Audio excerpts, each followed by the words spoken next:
चालू करो बे। प्रियंका जी, विपक्षी गठबंधन को मजबूरी कहना अधीर रंजन चौधरी की तरफ से क्या सही है? अच्छा, दूसरी तरफ जो प्रश्न इस देश की संसद के चलने का है, ये 10 दिन तो ऐसे ही निकल गए। अब हम माने कि बस 8, 9, 10 अगस्त जब अविश्वास प्रस्ताव पर वोटिंग होगी तभी विपक्ष इंटरेस्टेड है कि संसद में काम हो, वरना उसका इंटरेस्ट खत्म हो जाता है। चलो भाई, देखो अब मैं क्या करता हूँ। तो सबसे पहले तो बार बार अधीर रंजन चौधरी की उन्होंने बार बार कहा है उनकी हिंदी थोड़ी कमजोर है, उनके स्टेटमेंट को पूरा एक डिबेट बना देना मैं उसको सही नहीं मानती हूँ। जुम करो। वैसे ही उन्होंने एक राष्ट्रपति के लिए एक अलग शब्द इस्तेमाल कर लिया था, तो हमने देखा था कैसे महिला और बाल विकास मंत्री चीख कर गला फाड़कर उन्होंने ट्राइबल प्रेसिडेंट की बात कही थी, महिला ट्राइबल प्रेसिडेंट। और आज वो मणिपुर पे जो चुप्पी बांधी बैठी हैं वो देश देख रहा है।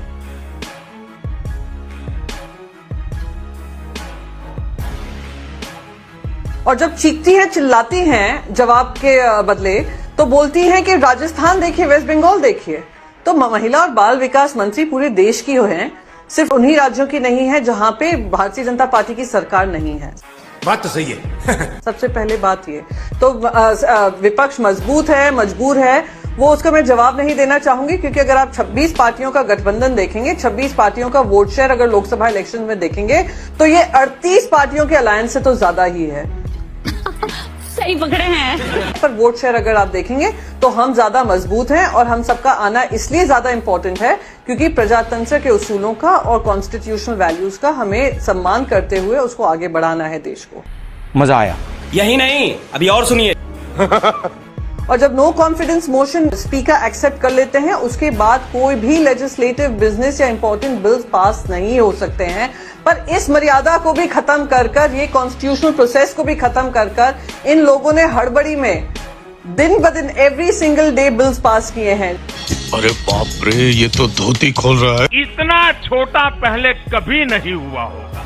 हम चाह रहे हैं चर्चा हो, हम चाह रहे हैं देश के प्रधानमंत्री, दुनिया की सारी डेमोक्रेटिक कंट्रीज में देख लीजिए, देश के प्रधानमंत्री, उनके चुने हुए प्रधानमंत्री आकर पार्लियामेंट में ही जवाब देते हैं।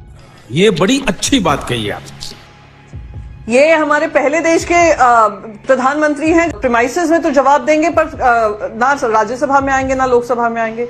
ये किस परंपरा का पालन हो रहा है? ये कौन सी कॉन्स्टिट्यूशनल डेमोक्रेसी फॉलो कर रहे हैं? ये कौन सी पार्लियामेंट्री डेमोक्रेसी का पालन हो रहा है? लवणे न भोज्यम।